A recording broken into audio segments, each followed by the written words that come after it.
Breaking news చూస్తున్నాం. ఆంధ్రప్రదేశ్లో మరోసారి అప్పుల అంశం హాట్ టాపిక్ గా మారింది. చంద్రబాబు ప్రభుత్వం మరోసారి అప్పులు చేయడానికి నిర్ణయించుకుంది. ఈసారి 4,000 కోట్ల రూపాయలను అప్పులు చేసేందుకైతే నిర్ణయించుకుంది. ఇప్పటికే రాష్ట్రం అప్పుల కుప్పగా మారిపోయింది అంటూ వైసీపీ తీవ్ర ఆరోపణలు చేస్తున్న నేపథ్యంలో మరొకసారి అప్పులకి రెడీ అయింది ఆంధ్రప్రదేశ్ ప్రభుత్వం. ఆంధ్రప్రదేశ్లో మరోసారి అప్పుల అంశం హాట్ టాపిక్ గా మారింది. చంద్రబాబు నాయుడు నేతృత్వంలోని రాష్ట్ర ప్రభుత్వం మరోసారి 4,000 కోట్ల రూపాయల అప్పు తీసుకునేందుకు సిద్ధమైంది. వచ్చే మంగళవారం 4,000 కోట్ల రుణం కోసం ప్రభుత్వం ఇండెంట్ పెట్టినట్లుగా సమాచారం. ఈ రుణాన్ని రిజర్వ్ బ్యాంక్ ఆఫ్ ఇండియా ద్వారా సెక్యూరిటీల వేలం ప్రక్రియలో సమీకరించనుంది. ఇప్పటికే రాష్ట్రంపై అప్పుల భారం పెరుగుతూ ఉండగా మరోసారి కొత్త రుణం తెచ్చుకోవడంపై కూడా తీవ్ర రాజకీయ చర్చ జరుగుతోంది.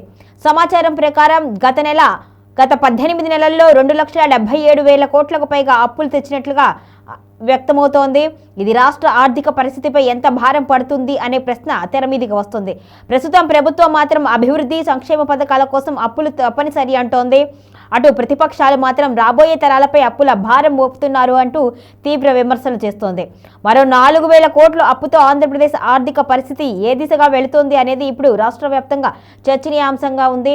మొత్తానికి చూసుకుంటే గత ప్రభుత్వంతో చూస్తే ఇప్పుడు ప్రస్తుతం ఉన్న ప్రభుత్వం అయితే 5 ఏళ్ల పాలన గత ప్రభుత్వంతో పోలిస్తే ఇప్పటికి దాన్ని మించిన అప్పులు చేస్తుంది అనే ఆరోపణలు అయితే ప్రస్తుతం కూటమి ప్రభుత్వం ఎదుర్కొంటుంది. ఈ నేపథ్యంలో మరో 4,000 కోట్ల అప్పుల భారాన్ని రాష్ట్రం మీద మోపడానికి ప్రభుత్వం సిద్ధమైంది.